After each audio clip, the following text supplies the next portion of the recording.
ঈদ মোবারক। সংবাদ প্রকাশের বিশেষ আয়োজন আমার উৎসবে আমি সবাইকে স্বাগত জানাচ্ছি ইশতিয়াক নাসির, এবং আজকে আমার সাথে আড্ডা দেওয়ার জন্য আছেন আরও দুজন স্পেশাল মানুষ, আমার খুব কাছের বন্ধু এবং ভাই, বাংলাদেশের প্রখ্যাত দুই stand up comedian Shaon Majumdar এবং মোহাম্মদ পরশ। এবং আমাদের এই আলোচনা অবশ্যই খুব ভদ্রভাবে হবে না, যেহেতু আমরা কমেডিয়ান, আমরা আমাদের মতো করেই আলোচনা করবো। আশা করি আপনারা এনজয় করবেন। ঈদ মোবারক। হ্যাঁ, ঈদ মোবারক। ঈদের দিনে এখানে কি আমি ডাকলাম চলে আসতে হবে? তার চেয়ে বড় কথা, আপনি প্রখ্যাত স্ট্যান্ড আপ কমেডিয়ান বলছেন, তো আমি কনফিউজড হয়ে গেছি অ্যাকচুয়ালি আমাদেরকে ডাকা হয়েছে কিনা। হ্যাঁ, আমি বললাম যে ওর করে ভুল করে। এটার কারণ হচ্ছে যেহেতু পেমেন্ট কম, মুখের কথা দিয়ে একটু খুশি করার চেষ্টা আর কি। সে তো বুঝতেই পারছি, প্রথমে বলছে যে প্রোগ্রামের নাম হলো আমার উৎসব, আমরা কেন আসছি আমি এটাই বুঝতেছি। ওই যে সালামি কোনো সমস্যা নেই। আচ্ছা, তুমি আমারটা করে দাও, পরে শেয়ার করে। মোটামুটি আমি আমার প্রোডিউসারের সাথে কথা হয়েছে, উনি খুবই ভালো মানুষ। আচ্ছা, সালামি দেওয়া হবে। তার আগে একটা, এবার রোজা কেমন কাটলো ওর কথা বাদ, পরশের। আচ্ছা, রোজা তো না, রোজা মোটামুটি ভালোই কাটছে। ম্যাক্সিমাম দিনই হচ্ছে কি, মানে বাংলাদেশ এখন একটা জিনিস দেখবে যে ট্রেন্ড হয়ে গেছে, যে রোজা আমরা আগে কি করতাম, আব্বা আম্মা ভাই বোন সবাই মিলে একসাথে খাইতাম, আর এখন এত বেশি ইফতার পার্টি, যে ইফতার পার্টি হয় মোটামুটি 30 দিনের মধ্যে 25 দিনে আমরা হচ্ছে গিয়ে বাইরে করতেছি, 5 দিন হয়তো বা বাসায় করতেছি। বাট এবার না, মোটামুটি আমার বেশি দিন এবার বাসায় ইফতার করা হয়েছে। আমার না, আমি রোজার মাস আর অন্য সময়গুলো আলাদা করতে পারি না, কারণ এই যে পার্টি কালচার, আমি এত ইফতার করে ফেলাই আমি এমনি হাই হয়ে যাই। আমি বুঝি না যে এটা ইফতার করার যে আলাদা একটা পবিত্র জিনিস। এখন তো মনে করেন যে আগে ছিল ইফতার পার্টি, এরপরে আমরা শুনছি যে সেহরি পার্টি। আজকে বছর 2 দিন ধরে কিন্তু সেহরি না, সুহুর পার্টি। আচ্ছা, সাহুর একই জিনিস। কনফিউজ হইছ না? না না না, আমার কাছে মনে হচ্ছে আমি ব্যাডমিন্টন খেলা দেখতে আসছি, বিশ্বাস করে। এই দুজন কথা কইতেছে, আমার খালি চোখ একবার আচ্ছা, এছাড়া কেমন কাজ নাই আমার। কেন পার্টিতে তো তুইও থাকিস, এমন জন্য যে তুই থাকিস না বা তোর দেখা যায় না, মানে খাওয়া যেখানে আছে সেখানে শাওন থাকবে না। এই জন্যই থাকি, যে খাওয়া আছে বলে। পার্টিতে যে খাওয়া না থাকতো আমি থাকতাম না। সুহুর সাহুর সেহরি নাইট যাই হোক, খাবার হইলে সুহুর সাহুর ইফতার ঈদ মিদ যা আছে খাওয়ার উপরে ভাই। এবং এই রোজায় কিন্তু, এই রোজার সময় আমার কিন্তু বিশেষ একটা দায়িত্ব থাকে সব সময়, প্রতিবারের মতো। যে অফিসে আমি বেশিরভাগ সময় ইফতার করি বা যেখানেই ইফতার করি, আমার বিশেষ দায়িত্ব হলো পেঁয়াজ লবণ ঠিক আছে কিনা, শরবতের চিনি ঠিক আছে কিনা। এগুলো যদি আমি না দেখি তাহলে কে দেখবে বলো? আর আমার মনে হয় সাউন্ড টেস্ট করার পর ওনারা দেখে যে বাটির মধ্যে আর কিছু আছে কিনা, ঠিক আছে, এই জিনিসটা যে টেস্ট করার পর আর কিছু যদি বাকি থাকে, ভালো দায়িত্ব, এটা ভালো দায়িত্ব, অবশ্যই ভালো দায়িত্ব। এটা অনেক সময় হয় যে আয়োজন করলে অনেক খাবার বেশি বেঁচে যায়, একজন লোক লাগে যে ফিনিশার, মানে শেষ করবে। নিজেদেরকে অপমান করতেছে, আমি বুঝলাম না। তুমি সালামি আগে দাও, সালামির উপর ডিপেন্ড করে আমি অপমান হবো কি হবো না, এটা আমি ডিসিশন নিব। সালামির ব্যাপারে একটা জিনিস মনে পড়লো আমার, এইবার ট্রেন্ড বোধহয় ফেসবুকের কিছুদিন আগে একটা লেখা খুব আমার পছন্দ হয়েছে। এইবার ঈদের ট্রেন্ড, সালামি নেবেন নাকি আমাকে নেবেন? দেখতে ভালো হলে সালামি সহ ওকে নিব। হ্যাঁ, আমি সেটা বলতেছি। আমি এটা কনফিউজ, মেয়েদের পক্ষ থেকে আসছে না ছেলেদের পক্ষ থেকে আসছে? আবার নিচে শর্ত প্রযোজ্য লেখা থাকে না, মানে শর্ত প্রযোজ্য এখানে লেখা থাকবে খরচ সহ। কিসের খরচ? ও ওই যদি ডিজিটাল পেমেন্ট,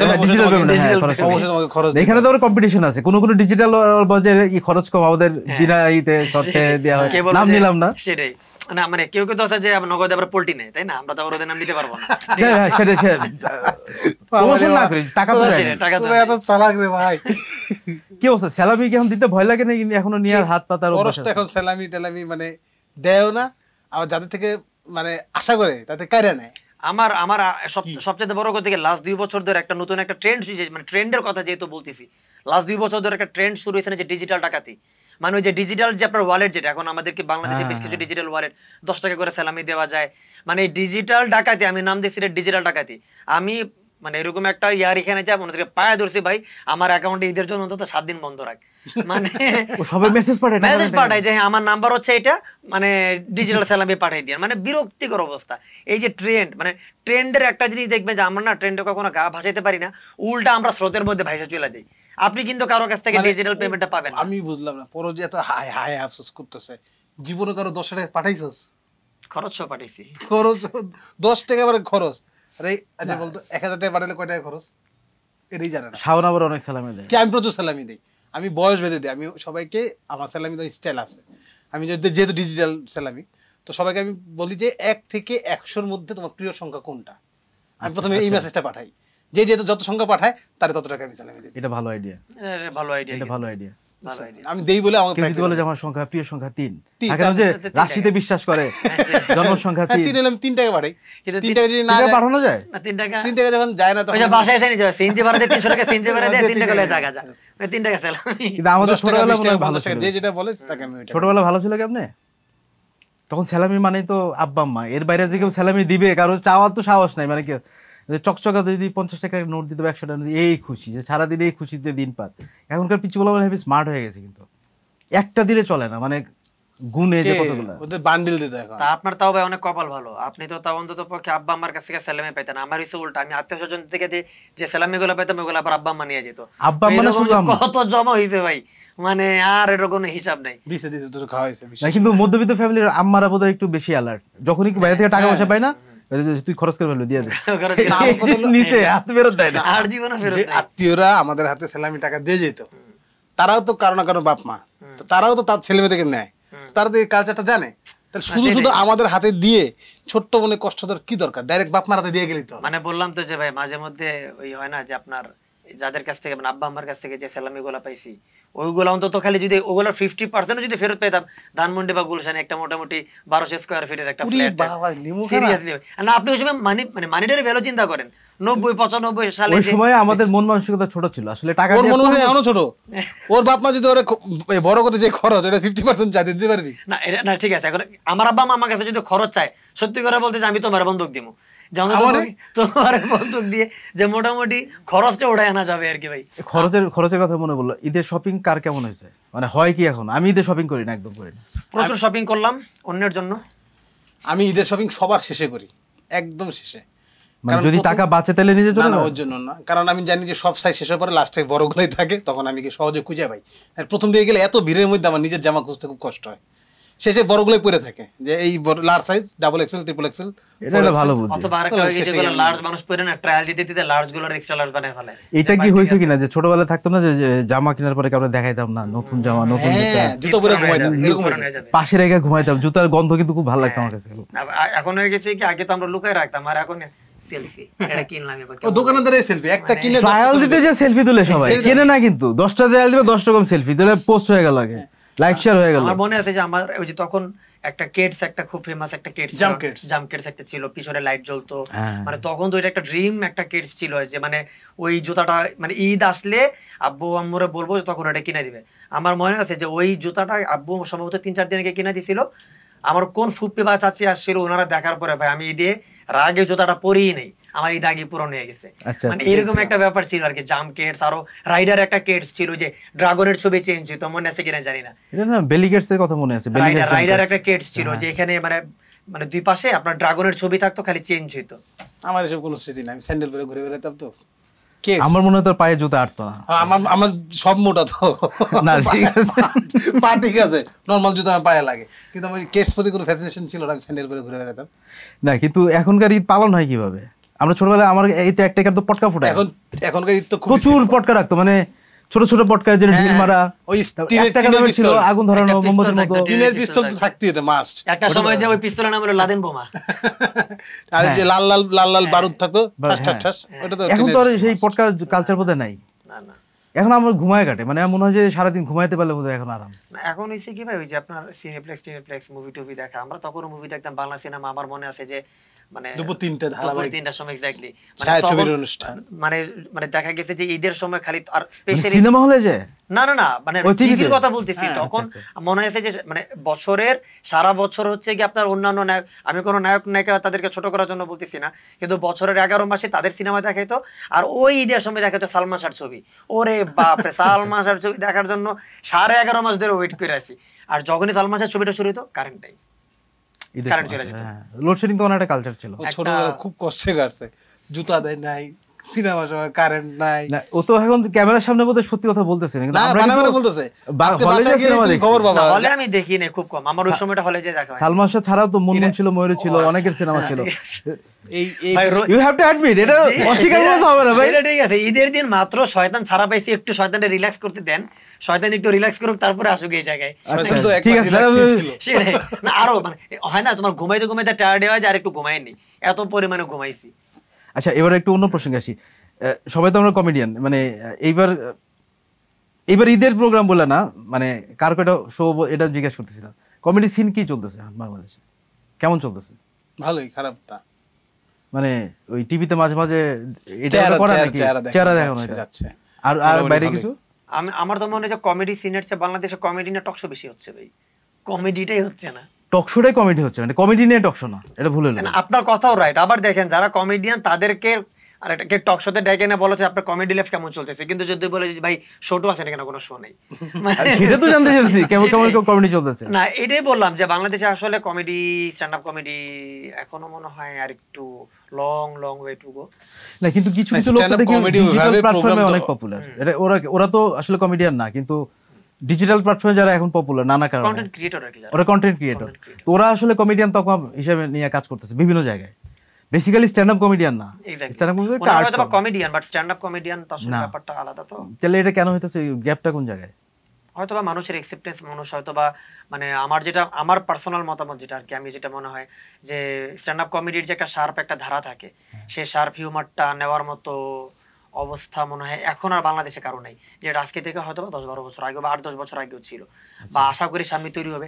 এখন মানুষ হয় কি পাশের দেশে তো দেখি খুব ভালো লাগা, এক্সট্রিম, মানে কলকাতার দেখলে সত্যি হিংসা হয়। কলকাতা না, দিল্লি মুম্বাই যারা, আমি দিল্লি মুম্বাইতে নাই গেলাম, দিল্লি মুম্বাইতে অনেক ফেমাস মানে হিন্দি কমেডিয়ান বা যারা হিন্দি প্লাস ইংলিশ ব্লেন্ড করে কমেডি করতেছে। কলকাতাতে অনেক ভালো ভালো কমেডিয়ান আছে, তো তারাও যেরকম করতেছে মানে তাদেরকে দেখে আমাদের নিজেদেরকে দেখলে খুব খারাপ লাগে যে অ্যাকচুয়ালি আমাদের হয়তো এত ট্যালেন্ট বা আমরা যারা নিজেরা লিখে বা কমেডি চেষ্টা করি, তার আজকে আমরা কোথায় আছি।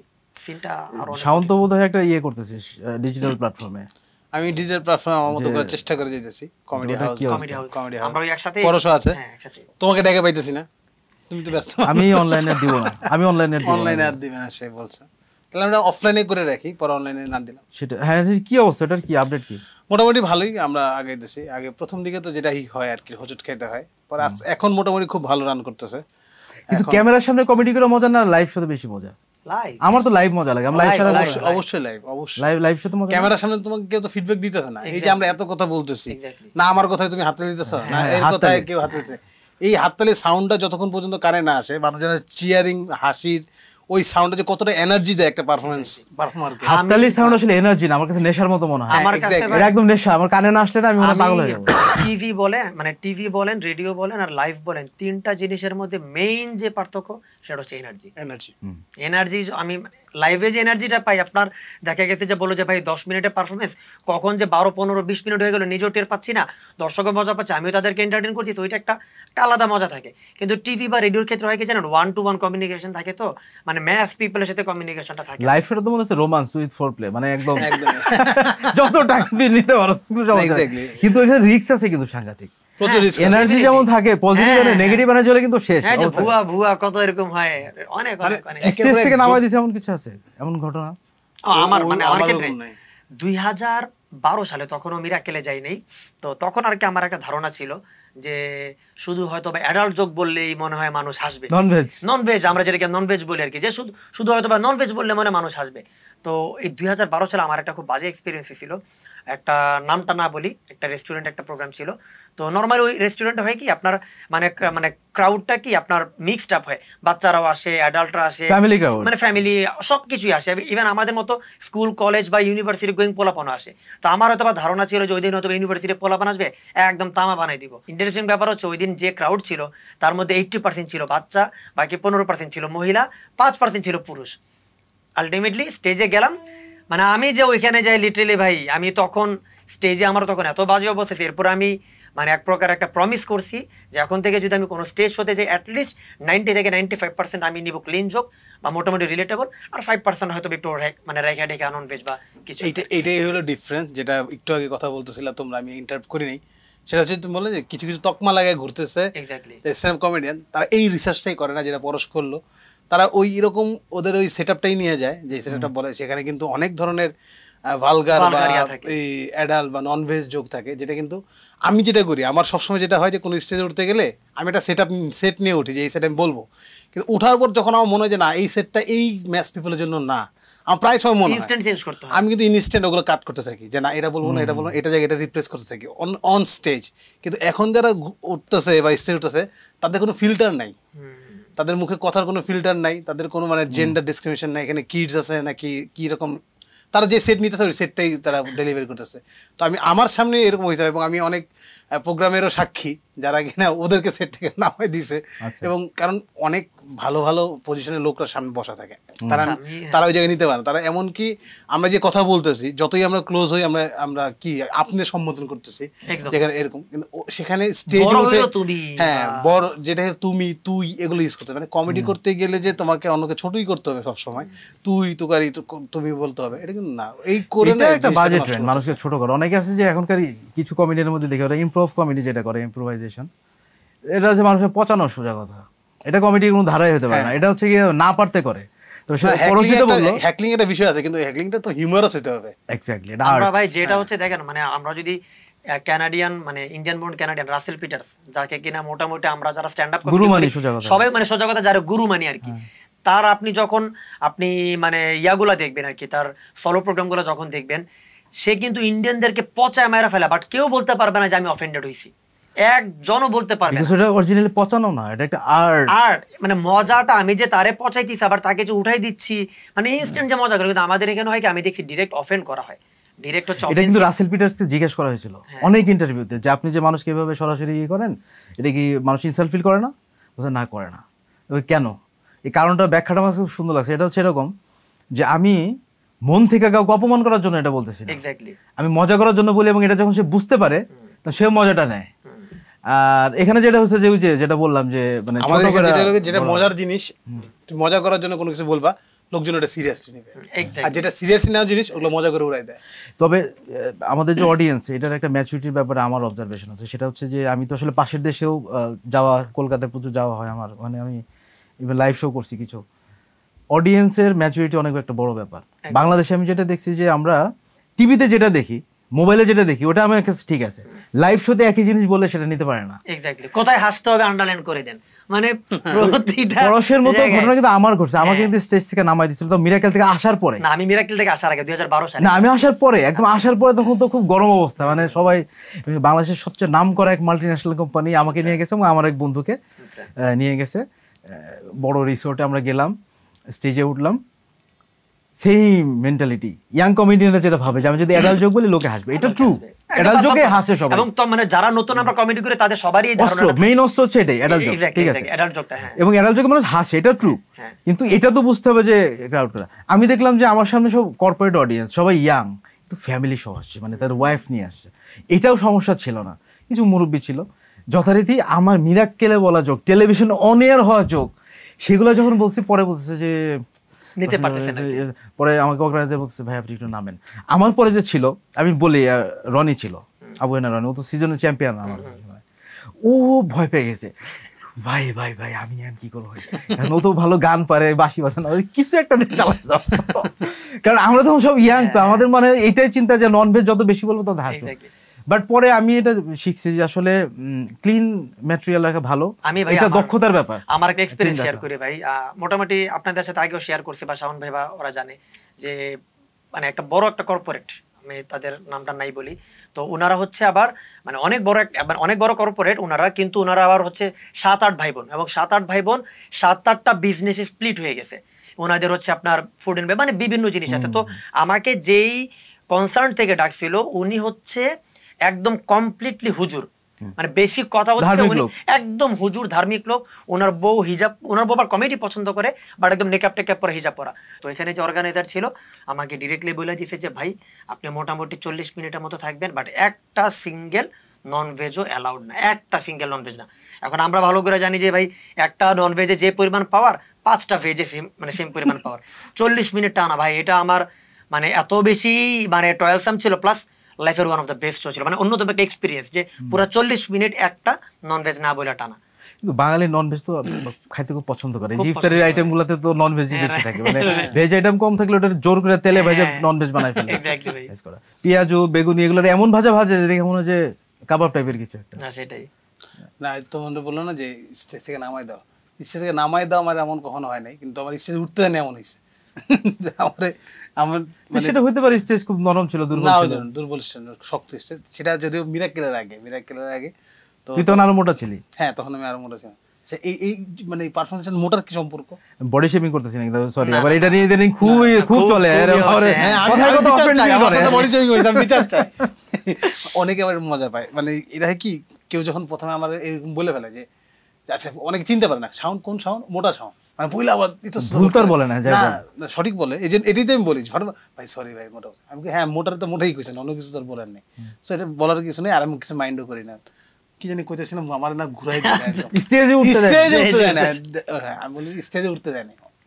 মানে আমার অনেকদিন 2 মাস রিহার্সাল করাইছে একটা প্রোগ্রামের নামও ঘুম না নেয়, মায়ের পরে চাকরি থাকবে না নাম বললে। তো 2 মাস রিহার্সাল করে যেদিন প্রোগ্রাম সেদিন তো আমি খুব এক্সাইটেড, মানে জীবনের প্রথম না, আমি কয়েকটা ছোট ছোট প্রোগ্রাম করছি, বাট তখন তো এত এক্সপিরিয়েন্স আমি পার্টিসিপেন্ট হিসেবে গেছিলি নাকি? না না না, এটা প্রোগ্রাম, গেট টুগেদার প্রোগ্রাম, সেই প্রোগ্রামে আমিও ছিলাম। সে 2 মাস রিহার্সাল করা হয়েছে, যারা গান গাবে তারাও 2 মাস রিহার্সাল করছে, যারা আমি একই যোগ মানে 10টা যোগ 2 মাস ধরে আমি ওদের শোনাইছি যে এই 10টা যোগ আমি এইবার তো তাহলে প্রোগ্রামের নাম জানতে হয় বাইরে, আমি যার নাম অফেয়ারে বলবো তোমাদের, সেটা বলতেছি। মানে যে সিঙ্গার সেও 2 মাস ধরে শোনাইছে, মানে একসাথে পর্ব তাদের রিহার্সাল থাকে, মানে তা এত কনফিডেন্স প্রোগ্রামটা নিয়ে এত মানে সুন্দর করতে হবে। 2 মাস আমি প্রায় যায় আমি একই 10টা যোগ প্রতিদিন শোনাইছি, গিয়ে শোনাইছি যে প্রোগ্রামে স্টেজ উঠার দিন আমি নাই, আমাকে বাদ দিয়ে দিয়েছে। আমি মানে এত খারাপ লাগছে সেদিন আমার, মানে ওই দিনের আমি এক্সপিরিয়েন্স আমি এই জীবনে বলবো না আমার এত খারাপ। এই সেম প্রোগ্রাম এই কিছুদিন আগে, মাস 3 আগে, ওদের আবার প্রতি বছর হয়তো প্রোগ্রামটা, তো কিছুদিন আগে ওরা আবার করছে। এবার আমার ফোনের পরে ফোন যে একবার তুমি আইসা, মানে এবারও কিন্তু যারা পারফর্ম করছে তারা 2 মাস আগে থেকে রিহার্সাল করছে, তখন রেডি হচ্ছে আর কি। হ্যাঁ, মানে 2 মাস আগে থেকেই প্রোগ্রাম করছে। তুমি যদি পারফর্ম করতে চাইতে না জানি কার আবার কপালটা পড়তেছে 2 মাস ধরে প্র্যাকটিস করে। আমি মানে এবার আমার কাছে প্রচুর ফোন আসছে ওই প্রোগ্রাম জন্য, বন্ধু বান্ধব থেকে শুরু করে যে যারা ইনভলভ সবাই, কিন্তু এইবার আমি সেটা করি নাই। তার মানে যে উঠতেন সে প্রতিশোধ আমি নিছি ভাই, তোমরা যারা নামাই দিছে না তোমরা প্রতিশোধ নেওয়ার চেষ্টা করো। বাট এই ঘটনা আমার সাথে এখন মাঝে মাঝে হয়, কেমনে কর্পোরেট শোতে গেলে দেখো, আমি প্রোগ্রামে গেছি, অ্যাটেন্ড করছি, কিন্তু আমি উঠিনি স্টেজে। এটা তো ভালো, এটা তো নিশ্চয়ই পেইড প্রোগ্রাম ছিল না? না না, পেইড ছিল না, এটা তো পেইড আর্টিস্ট হিসেবে যখন কোনো কর্পোরেট শোতে যায়, তো আরো অন্যরা আর্টিস্ট সিঙ্গার থাকে, ডান্সার থাকে, দেন আমার স্লট হচ্ছে আধা ঘন্টার। ওরা এসে বলেছে ভাই আসলে এই ঝামেলা হয়ে গেছে, আপনি 10 মিনিট করেন। হ্যাঁ ঠিক আছে 10 মিনিট, আমি তো খুশি, এটা হলো আমরা সবাই খুশি, এটা হলো আমরা সবাই খুশি, মানে এমন একটা ভাব নিয়ে না ভাই কাজটা ঠিক করতেছ না, কিন্তু মনে মনে তো ঠিক আছে ভাই। একদম যখন উঠবো তখন আপনি 5 মিনিট করে দেন, আর সময় নাই এই ব্যাপার। আমি ঠিক আছে ভাই, তুমি জাস্ট খালি খামটা রেডি রাখো, 5 মিনিটে যা করে দিয়ে চলে আসছি। আচ্ছা ভালো কথা, এই আজকে 2 দিন আমরা এখন ঢাকায় বাংলাদেশে, কলকাতায় ছিলাম, তুইও কলকাতায় ছিলি, ওখানে যে কোনো ঈদ বা কোনো ফেস্টিভ্যাল কি পড়ছে? কারণ মিরাকেল আমাদের দীর্ঘ সময় থাকে ওখানে ঈদ পাইছি কিনা? আমি 2টা পাইছি, রোজার ঈদ কোরবানি 2টাই পাইছি। হ্যাঁ হ্যাঁ, আমি পাইছি। তুমি তো পাইছিলে, তুমি তো আমার মেন্টর ছিলে। মেন্টর বলতে সামনে তো সিজন 8 এ মেন্টর ছিল না ফর দা ফার্স্ট টাইম, আর আমি তো সিজন 8 এ ছিলাম। সিজন 8 আমি সিজন 7 এ রোজা পাইছি, ঈদ মনে হয় পাইনি। আমার এখনো মনে আছে জামিল ভাইয়ের আমি একসাথে ইফতার মাখায় সবাইরে খাওয়াইতাম ওখানে। আমরাও সিজন 6 এ তাই করছি, ওখানে ইফতার বানায় সবাইকে খাওয়াইছি। ইভেন রোজার ঈদে ওরা আমাদের জন্য খাবার দাবার নিয়ে আসলো, সব ভালো। কোরবানির ঈদে আমার শুটিং ছিল, ওরা শুটিং ডেট ফেলছে, কিন্তু ভালো লাগছে আমার এই জন্য যে এটা মিঠুন চক্রবর্তীর সাথে দাদাগিরি শুটিং। আচ্ছা, মিঠুন চক্রবর্তীর সাথে দেখা করতে এক প্রকার ঈদই। তোদের কি এক্সপেরিয়েন্স? সালাম করে সালামি পাইছিলাম মিঠুন চক্রবর্তীর কাছ থেকে? না, ওই ছবি তোলা একটু বড় সালাম। আমার হয়েছে কি, মানে ওইখানে আসলে সত্যি করে বলতে আমরা তখন তো আমরা ঢাকা মানে বাংলাদেশ থেকে যখন গেলাম তখন আমি হচ্ছে ফার্স্ট রোজে গেলাম, আমি আর শাওন ভাই একই সাথে গেছিলাম। তো আমাদের শুটিং মানে প্রথম 2টা শুটিং হয়েছিল সম্ভবত 22 রমজান বা 24 রমজানের দিকে। তো মানে যখন ঈদ হয় তখন মোটামুটি আমরা প্রায় 13-14 জন বাংলাদেশি ছিলাম বা 12। ঈদের দিনেই তো নামাজ পড়লাম, আর ওইখানে ওনারা তো দেখছে যে সারা জীবন শুনে আসে আমরা বাংলাদেশে সেমাই টামাই খাই, ওইখানে তো সেভাবে সেমাই পাওয়া যায় না, তো নুডলস দিয়ে সেমাই বানিয়েছিল। তো ওইটা খুব পায়েস করছিল, খুব একটা খারাপ মানে আমার সবাই মিলে খাইছিলাম। ইভেন অর্ণব দা খুব ভালো করে ফ্রাইড রাইস রাঁধছিল, যদি লবণ কম হয়েছিল, কিন্তু সবাই মিলে খাইছিলাম, অনেক মজা হয়েছিল। আমার কাছে যেটা সবচেয়ে বেশি মনে পড়ে যে আমি যখন সিজন 7 এ ছিলাম তখন তো মানে বাংলাদেশি পার্টিশন বাদ হইতে হইতে শেষ পর্যন্ত আমি আর জামিল ভাই শুধু ছিলাম, পাবনা জামিল ভাই, 2 জন ছিলাম। তো রোজার যখন আসছে মানে সবচেয়ে মজা লাগতো যখন মানে সন্ধ্যাটা হইতো, ইফতারের টাইমটা হইতো, আমরা 2 জন শুধুমাত্র বাংলাদেশি আর প্রায় 25 থেকে 30 জন সকলে ইন্ডিয়ান। প্রতিষ্ঠানে বাংলাদেশে কি তোরা মানে দুইজনই ছিলিস? দুইজনই ছিলাম শেষ পর্যন্ত। আচ্ছা, না প্রথম দিকেই সব আউট হয়ে গেছে। পরে তো ছিলাম, তো দেখা যেত বিকেল হইলে আমি জামিল ভাই যেতাম সেই গড়পার মোড়, লেকল্যান্ড কান্ট্রি ক্লাব থেকে গড়পার মোড় পর্যন্ত হাইটে যাইতাম, যাই পেঁয়াজ কিনে নিয়ে এসে আমাদের নিজের টাকায় আয়না প্রতিদিন সন্ধ্যায় মাখাইতাম। এবং যে আজানটা হইতো মনে করেন 25-30 জন হুড় মুড় করে আমাদের রুমে, আমরা জানি সবাই আসবে তো বেশি করে মাখাইতাম, আর একসাথে সবাই মিলে যে ইফতারটা করতাম, মানে দারুণ লাগতো, দারুণ দারুণ। ওই মানে এখন বলার পর ওই সিনটা মনে পড়তেছে, খুব একবার ইফতার পার্টি আয়োজন করছিলাম, এটা অবাক হয়ে গেছে ওরা যে মানে এই যে কালচার, হ্যাঁ এই কালচার ওরাও কিন্তু খুব মানে মজা পাইছে এবং খুব আনন্দ টাকা হইতো, আর ওনারা খুব পছন্দ করতো জিনিসগুলো। আর তবে সবচেয়ে বড় কথা তোমাদের ক্ষেত্রে বা আপনাদের ক্ষেত্রে যেটা হয়েছিল, আমরা কিন্তু তখন আপনারা তখন অলরেডি অনেকদিন থেকে ফেলছেন, আর আমরা গিয়ে জাস্ট রোজায় উঠছি, তো ওনাদের সাথে কমিউনিকেশনটা হইতে হইতে না আসলে মানে সময় লাগছে, প্লাস হচ্ছে ঈদটা প্রায় চলে আসছিল। আমরা ঈদের সময় মজা করছি, মানে লাস্ট 10 রমজানে আমরা অনেক মজা করছি বেশি আর কি, প্রথম দিকে তেমন একটা মজা হয়নি, বা সবাই সবাই চিনতে চিনতে সময় চলে গেছে 20 দিন 15 দিন আর কি, এরকম অবস্থা। এইবার এই ঈদে কার কি প্রোগ্রাম যেতেছে কোন জায়গায়? এই ঈদে আমার বেশ কয়েকটা টিভি চ্যানেলে যাবে কয়েকটা প্রোগ্রাম, ছোট ছোট। এগুলো এই টাইপের ইচ্ছা করে না এখন, মানে কোনো সিগনিফিকেন্ট কিছু না বলার মতো যে এটা আমি চ্যানেলগুলো একটা জিনিস বুঝি না, যদি ঈদের সময় খালি মনে পড়ে যে না কমেডি নিয়ে কিছু করা, বাইচা আছে ওটা কি অবস্থা দেখতে ওটা পাচ্ছে কিনা, মানে ধরেলা এরকম টাইপের ফোন বাজে কিনা আগে দেখ। কিন্তু বাংলাদেশে কমেডি হয় না কেন? মানে একটা চ্যানেলে করতেছি আমরা, কিন্তু আরো তো হওয়া উচিত। হ্যাঁ একটা সেটাই বললাম যে শুধুমাত্র একটা চ্যানেল ছাড়া আসলে সবাই অন্যান্য চ্যানেলগুলো কেন, যে কোনো হোক, এটা হোক রিয়েলিটি শো বা এটা হোক একটা রেগুলার শো, মাঝখানে আরেকটা চ্যানেল একটা লম্বা সময় ধরে, আমরা তিনজন তো আপনি জানেন আমরা মানে কমেডি ক্লাব যেটা নাম ছিল আর কি মূলত, তো লম্বা সময় ধরে সত্যি করে বলতে ওই প্ল্যাটফর্মটা খুব মিস করি ইশতিয়াক ভাই, ট্রাস্ট মি। ওই প্ল্যাটফর্মটা তুমি মিস করো, বাংলাদেশে কিন্তু কর্পোরেট ওয়ার্ল্ড মিস করে নাই, তাহলে ওদের তো স্পন্সরই হতো, ওদের প্রোগ্রাম বন্ধ হতো না। তারা কষ্টের ব্যাপারটা শেখেনি ভাই, কষ্টের ব্যাপারটা শেখেনি। এইটা একটা মজার জিনিস, মানুষ হাসতে পছন্দ করে, হাসির জন্য স্পন্সর পাই না, আমরা প্রোগ্রাম বন্ধ করে দিতে বাধ্য হয়েছি। অনলাইনে যারা রেগুলার এখন হাসির কন্টেন্ট বানাইতেছে, মানে যাদেরকে আমরা হাসি, ওদের পিছনে এত লোক কিভাবে আসে জানি না, প্রচুর স্পন্সর ভাই। ইভেন আমি দেখছি যে মাত্র 3 মিনিটের কন্টেন্ট 2টা স্পন্সর পেয়ে গেছে ভাই। আর আমরা এটা তো একমাত্র দুবাই থেকে ঘুরে আসলো সাকিব আল হাসানের সাথে, মানে নাম না বললাম, মানে সে এখন বাংলাদেশের সবচেয়ে বড় সেলিব্রিটি মনে হচ্ছে। আমি খুব অ্যাপ্রিশিয়েট করি লোকটারে, যে যাই বলো যাই করো, আমার কাছে ওকে নিয়ে সবাই বেঁচে আছে। ধরো একজন সিনিয়র, অনেক সিনিয়র একজন আমাদের সাংস্কৃতিক অঙ্গনের একজন বয়স্ক আমাদের একজন আইকন, সেও যদি একটা কমেন্ট করে নতুন করে আলোচনায় চলে আসে। আমি যদি মনে হয় যে আমি অনেকদিন আলোচনায় নাই, আমি ফর্স করে একটা কমেন্ট, ইনফ্যাক্ট আমি চাইলে এইখানে বলতে পারতাম, বললাম না, এত আলোচনায় আসার আমাদের দরকার নেই। হ্যাঁ ইশতিয়াক ভাই, আমি একটা প্রশ্ন করতে চাই। না তুমি তো অনেক প্রশ্ন করছো আমাদের, মানে অবশ্যই আমরা তিনজনই তো এখানে। আমি বলতে চাই কারণ ইশতিয়াক ভাই যখন সিজন ছিল মিরাকেল 6, ইশতিয়াক কিন্তু তুমুল জনপ্রিয় ছিল, মানে মাগার মাছ, মানে একমাত্র একজনই ছিল ইশতিয়াক নাসের। ইশতিয়াক নাসের আমরা আলাদাভাবে অনেক শুনছি, কিন্তু অনেরও মনে হয় শুনি নাই যে তুমি যখন বাইরে বেরোতা যে ফিমেল ক্রেজ, ওইভাবে তুমি কিভাবে হ্যান্ডেল করতে এবং তাদের সাথে কিভাবে, মানে ওই সময়টা তোমার ফিলিংসটা কেমন ছিল? ফিমেল ক্রেজ কিভাবে হ্যান্ডেল করতে হয় আসলে ফিমেল বলতে চাই না, ফিমেল শুধু ফিমেল না, তুমি মানে টোটাল টোটাল এবার তো লাইন আসছে। ফিমেল কেসটা কি কয়েকটা ঘটনা তো আমরা শুনছি, বিচ্ছিন্ন ঘটনা জানি বলে আমি একটু মানে কোট করে এটা বলা আর কি। না এটা তোদের সাথে যা হয়েছে আমার সাথে তাই হয়েছে, মানে বাইরে গেলে 6 ব্যাপারটা আমরা না 6 কিন্তু 6 এর ব্যাপারটা আলাদা, 6 এর ব্যাপারটা আলাদা ছিল কি, একবার আমি একটা ঘটনা বলি, এটা আমি আসলে কাউকে বলতে চাই না, লজ্জা লাগে আমার বলতে। আমরা থাকতাম হচ্ছে ইয়েতে হাওড়াতে লেকল্যান্ড কান্ট্রি ক্লাব, এটা একটা বড় রিসোর্ট। হ্যাঁ আমরা পাইছি, আমরা পাইনি, দূরে একটু শহর থেকে দূরে। মূল শপিং টপিং বা কিছু করতে যেতে হতো নিউ মার্কেট এলাকায়। হ্যাঁ একটাই বাস ছিল, 10 টাকা বাস ভাড়া। আমি যাইতাম যে নিউ মার্কেটে জোকসের বইটই কেনা বা হাবি জাবি টি শার্ট কেনা। ওইখানে একবার আমি যেটা হলো, আমরা তো আসলে বুঝতাম না যে আমরা কতটা পপুলার, আমি টিভি দেখতাম না। ওই শো যে এত পপুলার আমি একদিন বুঝছি, যেদিন হঠাৎ করে লোকজন আমাকে ঘিরে ধরছে, ঘিরতে এমন অবস্থা, মানে আমি আর বেরোতে পারতেছি না কোনো জায়গায়, মানে হাসপাস। ওইখানে যেটা হয় যে বাংলাদেশি কমিউনিটি কিন্তু ওই জায়গায় যায় থাকে, নিউ মার্কেট এলাকায়, মার্কুজি স্ট্রিট, সবাই মিলে যখন ঘিরে ধরছে না, আমার তখন আমি ভয় পেয়ে গেছি, প্রথমবারের মতো ভয় পেলাম। এবং ওইখানে দায়িত্বরত একজন পুলিশ মানে আসছে পরে আমাকে কি করতে আর কি, আমি তখন প্রথম বুঝছি যে আসলে কি জিনিস। এটা আমি কাউকে বলি না কেন, মানে বললে কেমন লাগে, কিন্তু ঘটনাটা ঘটে গেছিল। তবে আপনি মাঝখানে একটা কথা বলছেন, দুই একবারই ঘটছে মাঝখানে আপনি একটা কথা বলছেন, এটা একটা বাস্তব কথা, যে আসলে আমরা পারফরম্যান্স রেডি করার জন্য বা পারফরম্যান্স রেডি করার কারণে আমরা আমাদের নিজেদের পারফরম্যান্স দেখতে পারতাম না। এটা একদম বাস্তব কথা। আরেকটা জিনিস আছে, আমরা তো থাকতাম সেপারেট জায়গায়। এটা আসলে দর্শক অনেকে জানে না যে মিরাকেলের গ্রুমিংটা তো হয় একদম আলাদা একটা আইসোলেটেড জোনে, জোনে, ওই যে করোনার সময় যেমন আমরা আইসোলেশন থাকতাম ওইরকম একটা জায়গায়। ওখানে থাকলে আমি কিভাবে বুঝবো পাবলিক রিয়াকশন কি?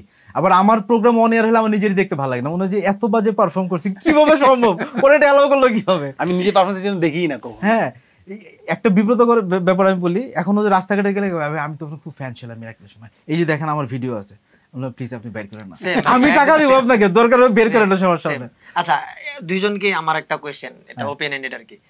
ধরেন আমরা মিরাকেলও পারফর্ম করছি, বা শাওন ভাইয়ার আমি বাংলাদেশের আরেকটা রিয়েলিটি শোর আলাদা একটা প্ল্যাটফর্মে ছিলাম অনেকদিন, আবার ওইখানে মেন্টরিং এর দায়িত্ব, প্লাস আপনি লাস্টবার আমাদের সাথে মেন্টর হিসেবে আমাদের সাথেও ছিলেন। তো মিরাকেলের স্পেসিফিক কোন একটা জোক, এইটার কথা এরকম মনে পড়ে কিনা যে জোকটার জন্য আপনি রিগ্রেট করছেন যে এই জোকটা বেশি বাড়াবাড়ি হয়ে গেছে, এই জোকটা আমার আসলে বলা উচিত হয়নি, মানে কখনো রিগ্রেট করছেন কিনা? না, ওখানে আসলে ফিল্টারিংটা এমন ভাবে হইতো, এটা ভালো করে জানো, যে ফাইনাল ফিল্টারিং এর পরে যেটা অ্যাপ্রুভাল হবে যে বলার মতো জোক, সে বলে দিচ্ছি, সমস্যা কি?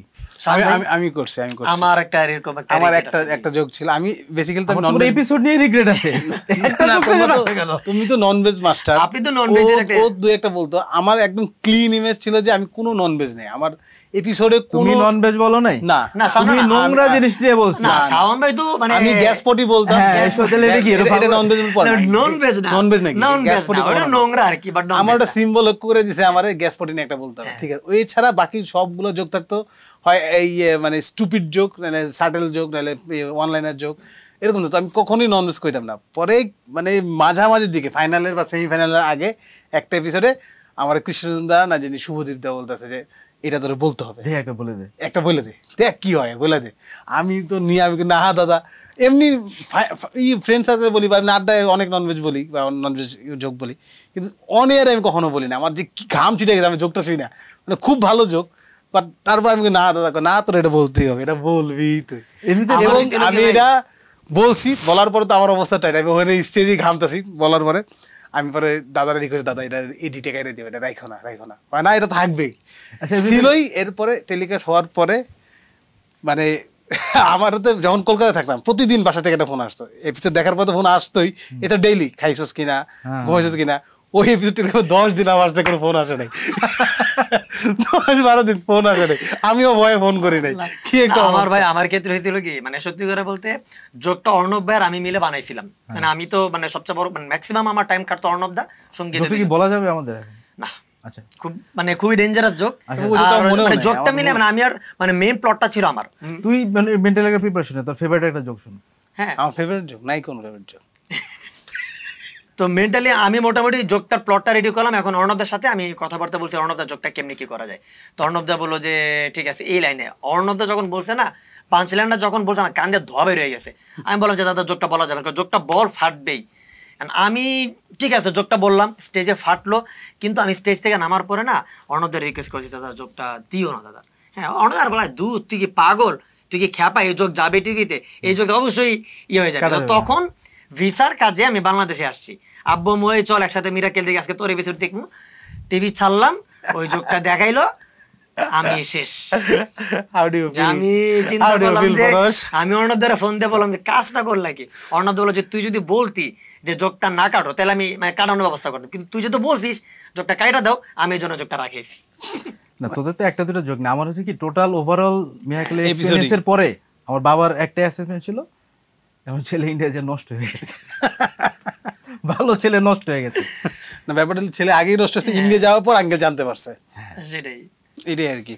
বল কি বলবো? যে তোর ফেভারিট জোক কোনটা? ফেভারিট কোন জোকই নাই, তবে আমি সেকেন্ড ফেভারিট কোনটা ছিল? সেকেন্ড, আচ্ছা আমি বলি আমার মানে আমার ফেভারিট জোক, মানে ফেভারিট বলতে কি যে জোকটা দিয়ে মূলত আমাকে তো মানে মিরাকেলে বা মিরাকেল থেকে আসার পরে মানুষ হোমন্দিরপো নামে চিনতো আর কি। হ্যাঁ, তো যেই জোকটার মাধ্যমে অ্যাকচুয়ালি হোমন্দিরপোটার ক্রিয়েশন হয়েছে, ওই জোকটাই বলি। জোকটা ছিল এরকম যে আমাদের গিট্টু কাকা কসাই হয়ে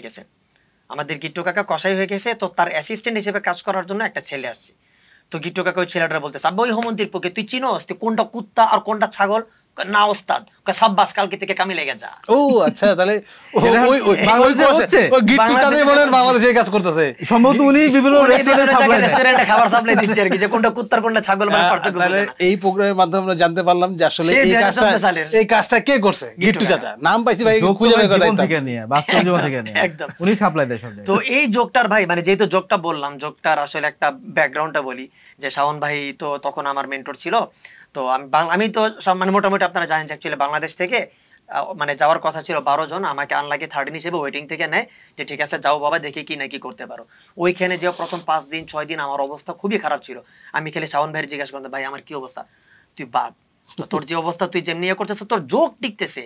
আমার ততদিনে কিন্তু অনেক জোক টিকে গেছে ভাই, 50-60 মানে সবাই টাস্কি খেয়ে গেছে যে এত জোক কেমনি টিকতেছে। বাট কোনো একটা জায়গায় যে আমি যখন বলতেছি সামহাউ ক্লিক হচ্ছে না, তখন আমি প্রবলেমটা ধরলাম যে অ্যাকচুয়ালি আমি হচ্ছে না না না ওইটার চেয়ে বড় কথা কি, আমি তখন চেষ্টা করতাম হচ্ছে কি শুদ্ধ ভাষার জোক বলার। আমি যে ন্যাচারাল ভাষায় কথা বলতেছি এভাবে বলতাম না।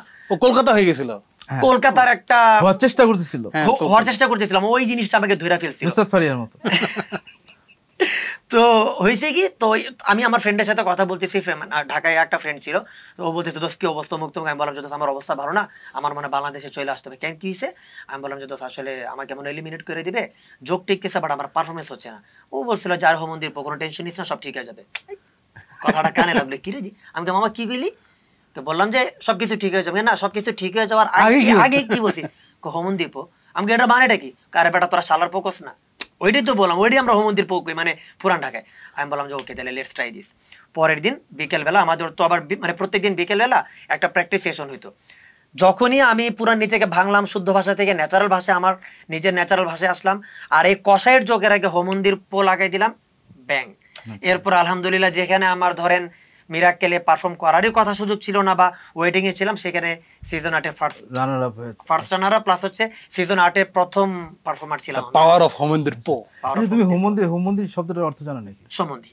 আমার সম্বন্ধী কারে বলে? মানে বউয়ের শালা সম্বন্ধী কিন্তু আলাদা আলাদা। শালা হচ্ছে বউয়ের ছোট ভাই আর সম্বন্ধী হচ্ছে বউয়ের বড় ভাই। হ্যাঁ মানে একই, শালার পর সম্বন্ধীর পর একই। এর মাধ্যমে পরে জানাই দিল সে ম্যারিড।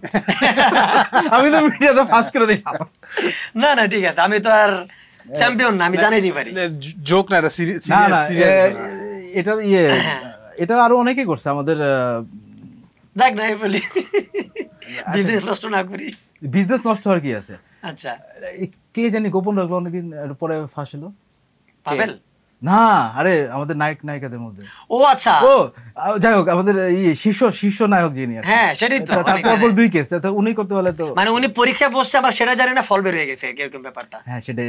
তোমার বলে সমস্যা কি? সেটাই তো কথা। তুই বল। পাভেলের নাম যেটা কইছে, আমার একটা ঘটনা সেটা ওই ভাষা নিয়ে। মানে আমাদের সাথে না 8 না তুই 9 পাভেল লেগেছে। পাভেলের সাথে তুমি তো ছিলে না? হ্যাঁ। জহিরুলের সেই কাহিনীটা তো মনে আছে, দম আটকে মরে যেতেছে, কিন্তু সে তখন কলকাতায় আছে, সে তার ওই আমাদের ভাষায় বলতেছে না, সে বলতেছে আমাকে জল দাও। মরে যেতেছে, সে কলকাতা থেকে বেরোতেছে না, জল দাও। পাভেল তো খেপে গেছে, মরে যেতেছে, তারপর কলকাতা ওরা জল দিবই না, তুই মরে যা।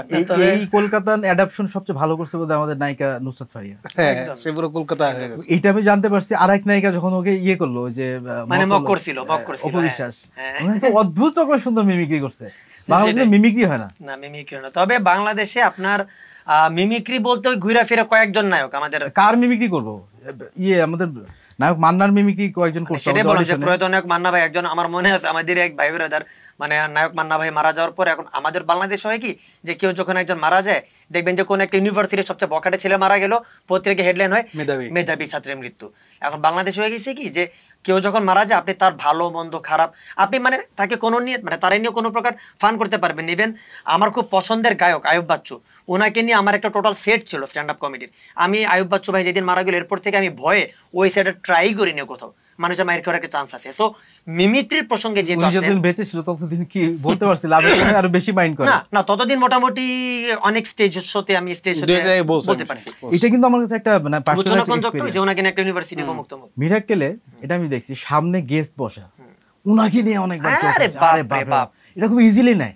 আমার এখানে কেন নিতে পারেন এটা বুঝলাম না, মানে কারণটা কি জানি না। আমার সব ইগো প্রবলেম, কারণ হচ্ছে কালচার এবং ইগো। মানে আমি একদম নাম ধরে বলি, আমি যদি শাকিব খানকে সামনে বসে ওনাকে নিয়ে আমি মিমিক্রি করে জোক করে সে নিতে পারবে না, এটা মাইন্ড করবে। শুধুমাত্র উনি না, কেউই নিতে পারবে না। আমার ক্যারিয়ারই বন্ধ করে দিবে। আচ্ছা, আপনি তো ভাই সিজন 6 এ আমাদের সাথে ছিলেন, হাসো 6 এ।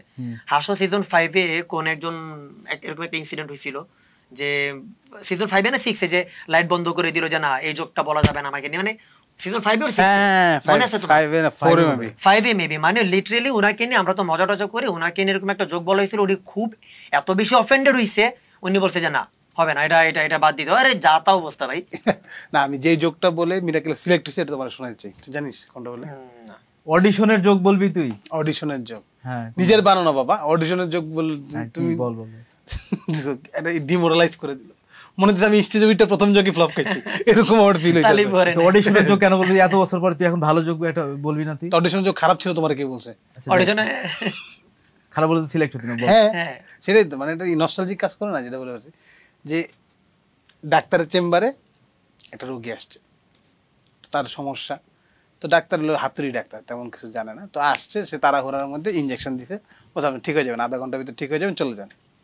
তো রোগী বেরিয়ে গেছে, বেরোনোর সাথে সাথে কম্পাউন্ডার দৌড়ে আসছে, স্যার কি করছেন? বল কেন কি হয়েছে? এই মতো যে রোগী আসছে আপনার চেম্বার থেকে বেরোয় গেটের সামনেই তো শুয়ে মারা গেছে। বলো কি? হ্যাঁ, পুলিশ খবর আইছে, পুলিশ চলে আসতেছে। তাহলে এক কাজ করো, তুমি লাশটারে ঘুরাই দাও। ঘুরাই দিলে কি হবে? না তাহলে পুলিশ আসলে বলবা যাওয়ার সময় না, আসার সময় মারা গেছে।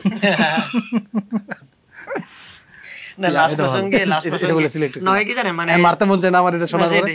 আমাদের হয় কি, আমরা আমরা কমেডিয়ান যারা, আমাদের কিন্তু একটা ইয়া থাকে যে আমরা জোকের কিউ পাইলে ওটা অনুযায়ী অনেক জোক টুক বানাই। হ্যাঁ এটাই আমি বলতে চাইছি, কি পাইছিস না এটা বল। কিউ পাইছি এখন হচ্ছে এরকম একটা ছিল যে একটা লোক, মানে হয় না আমাদের কিছু কুসংস্কার আমরা বিশ্বাস করি, হ্যাঁ।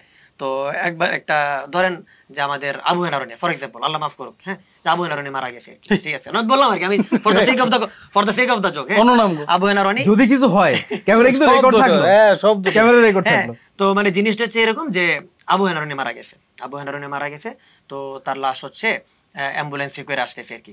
তো যেই আমরা আর মানে আমরা তিনজন আবু হেনারনির ব্যাপারে কথাবার্তা বলতেছি যে আবু হেনারনির ছেলেটা অনেক ভালো ছিল, হ্যাঁ, ও অনেক মিরাকেলের চ্যাম্পিয়ন ছিল, এসে এনতেন বাই দিস টাইম একদম সাথে সাথে অ্যাম্বুলেন্সে করে আবু হেনারনির লাশটা আসছে। তো এই দিকে সাউন্ড ভাই বলতেছে যাক রনি অনেক দেখতে বাঁচবে।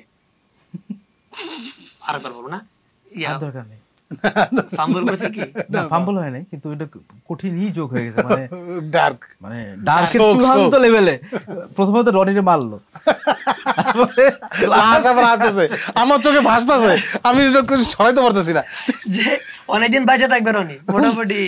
ঠিক আছে তুই বাঁচে থাক বাবা, আমি এই জিনিস বলার পর রনি আমার বাঁচা রাখবে কি? তোমার যে আমাদের দিনে জোক শুনে তোমার কিছু মনে পড়ছে না? মনে পড়ছে তো তো, বলো, এটা বলো। এটা আসলে ডার্কের চেয়ে বেশি ডার্কেস্ট। না না ডার্ক না, তুমি একটু লাইটেস্ট। না না লাইটার আসলে যাওয়ার উপায় নেই, কারণ কি আমি এখানে আসার 2 দিন আগে আমার শরীর খুব খারাপ ছিল। খারাপ ছিল বলতে আমার আসলে একটু ডায়রিয়ার মতো ছিল আর কি, খুব অবস্থা খারাপ। আমার এক দাদুর কথা মনে করতেছিল, বয়স্ক লোক, ওনার একবার এরকম হয়েছে, সিভিয়ার খারাপ অবস্থা, কি করবো। আমরা যে তুমি এক কাজ করো, একটু কাঁচা কলা ট্রাই করতেছো না?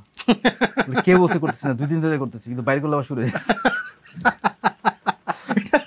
অন্য জায়গায় চলে গেছে। এগুলো আসলে কেটে পড়ে যাবে, কোনো সমস্যা নেই, এগুলো আনকাট ভার্সনে যাবে। ইভেন এই যে আপনার ওই যে মনে আছে নাকি যে আমাদের সিজন 6 এ যে চ্যাম্পিয়ন ছিল, সিজন 6 এ তো রনি না আমাদের ওটা একবার মরছে, আর ওই যে ও আবনের মাইরেই ছাড়বো, কোনো সমস্যা আছে? আমাদের রবিনের ওই যে একটা ফাইনালের একটা ওর একটা জোক ছিল এরকম যে ওই যে এক লোক ট্রেনিং করে হচ্ছে গিয়ে যে আপনার এক্সরে রিপোর্ট, চাকরি খুবই খুবই খুবই নোংরা জোক। এই জোকটা না বলে নতুন একটা জোকে প্রশ্ন গেছে, এখানে কি আনকাট। আচ্ছা আমার কথা হলো গিয়ে এই যে তোর মিরাকেলের শো তো আঙ্কেল আন্টি দেখছে, এই শোটা কি আঙ্কেল আন্টি দেখবে না? অবশ্যই দেখবে, অবশ্যই দেখবে। তাহলে এগুলো করতে ঠিক আছে, সবাই দেখবে, ওই দিন কারণ এটা মোবাইলে দেখবে, এটা তো অনলাইনে সবাই দেখবে। না আমি সেটা বললাম না, তবে মিরাকেল আমার ইনফ্যাক্ট আমার শ্বশুর বাড়ির লোকজন দেখবে, আরো বেশি বিপদ আছে। তুমি না, বল নাম উজ্জ্বল অনেকদিন ডিভোর্স খাই না। নাম উজ্জ্বল করার ব্যাপারে একটা জোক ছিল, একবার এক ছেলে ও করতেছে কি টিউবলাইটের মধ্যে নিজের বাপের নাম লিখতেছে, তো আয়শা বাবা বলতেছে কি করতেছে, কে বাপের নাম উজ্জ্বল করতেছে, ঠিক আছে, এরকম লাইট জোক। এবার যদি মিরাকেলের একটা জোক বলি, মিরাকেলের আমার খুব পছন্দের একটা জোক ছিল এরকম যে আমাদের গিট্টু কাকা আর পাতলা কাকা হচ্ছে কি ওনারা প্রতিদিন একটা জায়গা থেকে আপনার নারিকেল চুরি করতে যায়, ঠিক আছে। তো নারিকেল চুরি করতে যায়, 2 জন মিলে নারিকেল চুরি করতে গেছে, তো চৌকিদার দেখে ফেলছে। তো গিট্টু কাকা আবার ভালো গাছে উঠতে পারে, তো যখনই চৌকিদার আসতেছে সে করছে কি টাপ টাপ টাপ টাপ করে নারিকেল গাছে উঠে গেছে, আর মানে দারোয়ান এসে করলো কি পাতলা কাকারে একদম উদম মার দিল। তো ঠিক আছে, প্রথম দিন গেছে, দ্বিতীয় দিন এই অবস্থা, ওনারা 2জন আবার নারিকেল গাছে নারিকেল চুরি করতে গেছে, দারোয়ান আবার দেখছে, দারোয়ানটা দেখে গিট্টু কাকা আবার নারিকেল গাছে উঠে গেছে, পাতলা কাকা নারিকেল গাছে উঠতে পারে না, আবার নিচে দাঁড়িয়ে আছে, দারোয়ান এসে পাতলা কাকার আবার উদুম ভাই। তো এরকম ভাবে 5 দিন 10 দিন 12 দিন যাওয়ার পরে প্রতিদিন একই অবস্থা, দুইজনে নারিকেল চুরি করতে যায়, গিট্টু কাকা নারিকেল গাছে উঠে পাতলা কাকা দাঁড়ায় থাকে, দারোয়ান এসে পাতলা কাকার একা পায়ে উদুম মার মানে এমন অবস্থা। এবার পাতলা কাকা চিন্তা করলো যে না ভাই এমনি তো চলতে দেওয়া যায় না, বহুত হয়েছে, এবার আমিও শিখবো যে কেমনি নারিকেল গাছে উঠতে হয়। 15 দিন 20 দিন 1 মাস ট্রাই করে সে শিখছে কেমনি নারিকেল গাছে উঠতে হয়, ঠিক আছে। তো ঠিক আছে, এবার দুজন আবার গেছে, গিট্টু কাকা পাতলা কাকা আবার গেছে নারিকেল গাছে নারিকেল চুরি করার জন্য। আবার যখন দারোয়ান দেখছে, দারোয়ান দৌড়ে আসতেছে, এবার পাতলা কাকা দেখা করলো কি গিট্টু কাকারে সরাই দিয়া দৌড়াইয়া নারিকেল গাছের উপরে উঠে গেছে পাতলা কাকা। দারোয়ানও করলো কি পিছে পিছে নারিকেল গাছের উপরে উঠে আবার পাতলা কাকার মারা শুরু করলো, মারতেছে আর বলতেছে প্রত্যেকদিন নিচের বেটা মার খায়, আজকে তুই মার খা। মানে এই হলো যে কপালে যদি থাকে তাহলে মায়ের উপরে ঢোকাও লাগবে, কোনো মিস নাই। কপালে থাকলে কি জানি না, কপালে যদি থাকে ফারা কি কি করবি হতচ্ছাড়া, হ্যাঁ ওইটা কি অবস্থা। বহুত কিছু আছে কপালের, কি কি জানি ঠক ঠক একটা শব্দ আছে, কোন ঠক ঠক না, এরকম আছে যে কপাল আর লুঙ্গি যে কোনো সময় খুলে যেতে পারে, সুতরাং সাবধানে থাকতে হবে। কপালের লুঙ্গি আর সবচাইতে বিপজ্জনক অবস্থা হচ্ছে আপনার লুঙ্গিতে যদি আগুন লাগে, আপনি না পরে থাকতে পারবেন না খুলতে পারবেন আর কি। মানে লুঙ্গিতে আগুন লাগে বাধ্য, না, আমার কথা হলো লুঙ্গিতে যদি আগুন লাগে তো বেস্ট সলিউশন কি কি বল। আগুন লাগলে তো বলি যে না পরে থাকা যাবে, পুকুরে ঝাঁপ দেয়া, না খুলে যাবে, পুকুর নাই, তাহলে তখন তুমি কি করবা? ওই যে শিক্ষা পাবার জন্য নিচের নিচের ওয়েট করা। কি তো বাবা লুঙ্গিতে আগুন লাগলে সেটা তো তোমার সমস্যা না, সামনে যে থাকবে তার চোখ ধরে ফেলবা, তাহলে তো হয় সিম্পল। ঠিক আছে, না, এটা ঠিক আমরা আমাকে আজকে একটু ভালো মতো খাওয়াই দিও, তাহলে এই যাবো। ভবিষ্যতে আমরা চেষ্টা করবো, ওকে বোধহয় রোজায় ধরছে, যদি রোজায় ছিল না সে। আমি না থাকা তো আবার ঈদের দিন রোজা অনেকক্ষণ না খেয়ে আছি না, এই জন্য আমার একটু খারাপ লাগতেছে।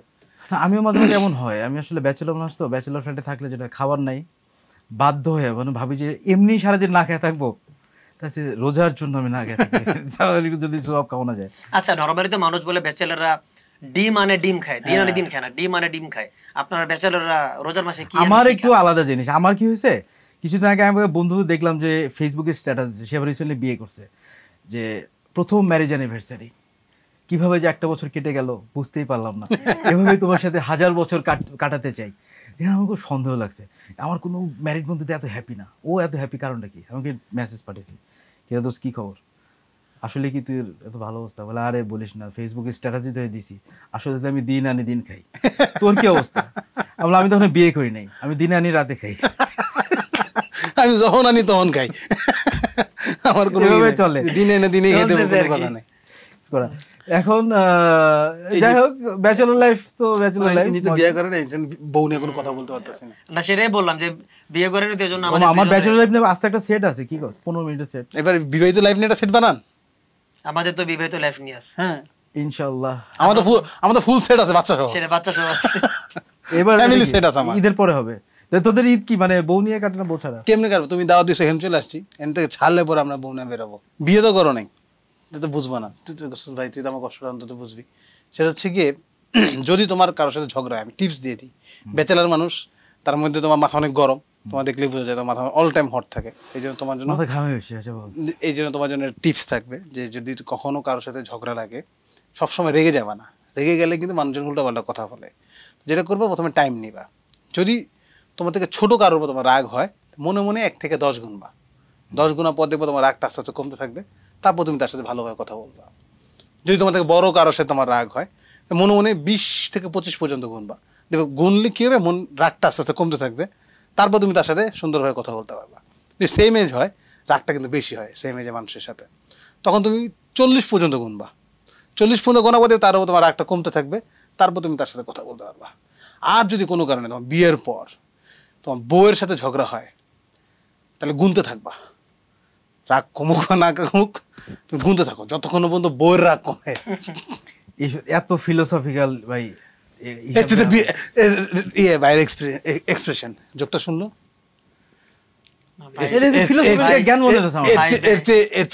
আমি একটা বাস্তব অভিজ্ঞতা শেয়ার করি।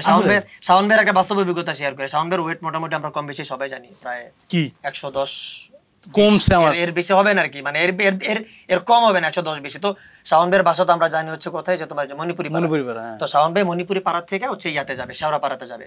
তো রিক্সাওয়ালারা বলতে, এই রিক্সা শেওড়াপাড়া যাবা? তো রিক্সাওয়ালা বলতেছে, মামা আমি রাজি আছি, তাও একবার ট্রাকওয়ালারে জিজ্ঞাসা করে দেখেন। আচ্ছা তোরা যে আমার বিয়ে নিয়ে তো কথা বলছিস, আমি কিন্তু বিয়ে করতে চাই। সমস্যাটা হচ্ছে কি মেয়েরা যেতেছে না না না তাহলে প্রপোজাল নিয়ে গেলে মেয়ের বাড়ি থেকে যখনই শুনে আমি স্ট্যান্ড আপ কমেডিয়ান হাসতে হাসতে মুখের উপর না করে দেয়। ছেলে কি করে স্ট্যান্ড আপ করে ও বেকার ওটা তো পরে তার প্রথম প্রশ্ন হচ্ছে যে ব্যাংক ব্যালেন্স কত, আচ্ছা ব্যাংকের ব্যালেন্স কত এটা বাংলাদেশ ব্যাংক বলতে পারে না, আমি কোথেকে বলবো, এটা তো স্ট্যান্ড আপ কমেডিয়ানদের আবার ব্যাংক অ্যাকাউন্টে থাকে। তারপর হচ্ছে মেয়ের বাবার পরের সাজেশন আর কি, তাহলে বাবা তুমি কাজ করো একটু ব্যবসা দাঁড় করাও, তাহলে বিয়ের পরে চলবে কেমনে। তো আমি যেটা বুঝলাম আসলে বিয়ে করা নিজের পায়ে দাঁড়ানো হোক ব্যবসা দাঁড় করানো হোক, বিয়ের আগে সবচেয়ে যে জরুরি যে জিনিসটা সেটা হলো দাঁড়ানো। হ্যাঁ তো নিজের পায়ে, হ্যাঁ নিজের পায়ে, তো এইটা হচ্ছে সবচেয়ে ইম্পর্টেন্ট একটা ইস্যু। তো এখন এইসব নানা রকম হিসাব কিতাবের মধ্যে আসলে আমার ইচ্ছা করে না একদমই, সিঙ্গেল লাইফ ভালো আছে। হ্যাঁ মুখ্য একটা অ্যান্সার আছে কিন্তু ব্যাংক ব্যালেন্সের সবচেয়ে ঝামেলা হয় যে বিয়ে নিয়ে, যে বিয়েতে খাইতে গেলে সবচেয়ে ঝামেলা হয়। আমাকে বসায় হচ্ছে সবসময় সিঙ্গেল একা, কারণ আমার ফ্রেন্ডরা সব বিয়ে করছে কাপল একসাথে, বুড়া আঙ্কেল আন্টিদের সাথে। একবার প্রতিবাদ করছিলাম যে এই বুড়াদের সাথে বসবো না, তারপর থেকে এখন ড্রাইভারদের সাথে বসবো। সলিউশন আর কি বের হয়ে গেছে, তাই কি করা যাবে, বিয়ে করিনি ঠিক আছে, দেখা যাক ঈদের পরে কি হয় ইনশাআল্লাহ। দাওয়াত যদি আর আমি কিন্তু বিয়েতে গেলে আমার কিন্তু ভরপুর খাওয়ায়, দেখলি বুঝে যে এই লোকটা খাইতে আসছে, একে ঠিক মতো খাইতে দেবে, এমন খাওয়ায় মনে কর চায় পারলে বাসার জন্য দিয়ে দেয়। ওই যে আছে না মাস্ক আছে না K95 মাস্ক পড়ছি না আমরা করোনার সময়, K90 মাস্ক, তখন তো মাস্ক পরে বিয়ের দাওয়াত খাইতে গেছি, তো খাইতে গেছি আমি খাইতে দিতেছে ভালো মতো, তো আমি মাস্ক তো খুইলে পাশে রেখে খাইতেছি, খাওয়া শেষ ওই মাস্কটার উপরে 2 টুকরা মাংস দিয়ে হচ্ছে বাসায় নিয়ে যান, ওটার বাটি ভাবছিল দিয়ে বলছে ভাই এটা বাসায় নিয়েছে খায়েন।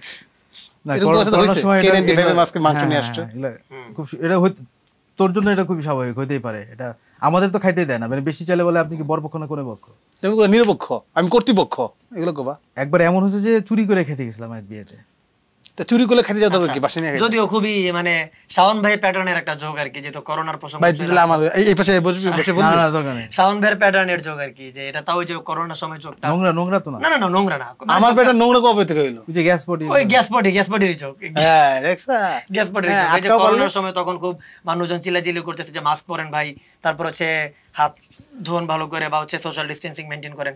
তো এরকম ভাবে আপনার ওই যে ওই বাজার করার জন্য মানুষ লাইনে দাঁড়ায় না, ওইখানে দাঁড়াইছে, তো হঠাৎ করে এক লোক বলছে সামনের লোকের যে ভাই কাজটা ঠিক করলেন না, আপনি ছাড়লেন কেন এরকম অবস্থার মধ্যে, ঠিক আছে এমনি গরমের মধ্যে আপনি আবার গ্যাস ট্যাস ছেড়ে বসছেন। তো লোকটা পিছনে ফিরে বলতেছে ভাই এটা দিয়ে 2টা জিনিস প্রমাণিত হয়েছে, 1 নাম্বার হচ্ছে কি আপনার নাকে গন্ধ আছে, মানে নাকে গন্ধ আছে বা ঘ্রাণ আছে, তার মানে আপনি করোনা পজিটিভ না, আর 2 নাম্বার হচ্ছে আপনি যদি এত দূর থেকে পাইছেন আপনি সোশ্যাল ডিস্টেন্স মেইনটেইন করতেছেন, একটু পিছনে যান, ঠিক আছে। দেখছো এই যে তুমি আমার প্যাটার্নটাকে এতক্ষণ যে হেও করছো, বুঝছি। আমি তোমাকে একটা কথা বলি ইস্তেক ভাই, জীবনে কোনোদিন প্রতিভা আর গ্যাস আটকে রাখতে পারবে না, কোনো না কোনো ভাবে বের হবে। এটা সার্বজনীনতার করতে হবে, আমি বলি না কিন্তু পরস্ত কি বলছে, এটা হচ্ছে আমি তো গ্যাস নিয়ে কোনো যোগ করি না, এই যে বলুন এই যে কিন্তু এই যে মানে প্রতিভা আর গ্যাস আটকে রাখা সম্ভব না, বের হবে। তোমার এই যে মানে ভাইরাস করোনার কথা বললাম, তো যে ভাইরাসের কারণে আমার এই গ্যাসটা এদিকে চলে আসছে, আমি নরমালি গ্যাস করি না। তবে আমাদের অনুষ্ঠান এখন প্রায় শেষ করতে, একটা ইনফরমেশন দিয়ে শেষ করি। আমাদের পরশ, ওকে আমি করোনার মধ্যেও মাঝখানে অনেকবার দেখা হয়েছে ওর সাথে বিভিন্ন প্রোগ্রামে, করোনার মধ্যে সিভিয়ার যখন তা না, মানে ফাঁকে যখন আমাদের ছিল, আর লকডাউন যখন একটু অফ ছিল, সে হাতে কি সবসময় একটা স্প্রে রাখতো করার জন্য, সবকিছু স্যানিটাইজ করে, সবকিছু ইভেন চা খাওয়ার সময় কাপটা স্যানিটাইজ করে নেয়। এর মধ্যে সে বিয়ে করলো, পরশ তুমি স্যানিটাইজার ছাড়া সবসময় বসো না চেয়ারে, চা খাও, তুমি বিয়ে করছো? হ্যাঁ। বউ কোন জায়গায়? সাথে বউর নাম হচ্ছে স্যানিটাইজার বউ। ওই প্রসঙ্গে না যাই, না থাক, মাফ করে, প্রসঙ্গে না যাওয়াই ভালো, থাক মাফ করে, ঈদের দিন ছেলেরা এখন বাসা যাবো না, মার খাবো, সেটাই। তো আমরা অনেকক্ষণ ধরে আড্ডা দিলাম, নিশ্চয়ই আপনারা উপভোগ করলেন, এবং আজকে যেহেতু ঈদের দিন, আপনারাও নিশ্চয়ই বন্ধু বান্ধব পরিবার সবার সাথে আড্ডা দেবেন, সুন্দর করে দিনটা কাটাবেন। আপনাদের সবার জন্য শুভকামনা থাকলো, আর এতক্ষণ আমাদের সাথে থাকার জন্য আপনাদেরকে অনেক অনেক ধন্যবাদ। ভালো থাকবেন সবাই, ঈদ মোবারক। ঈদ মোবারক।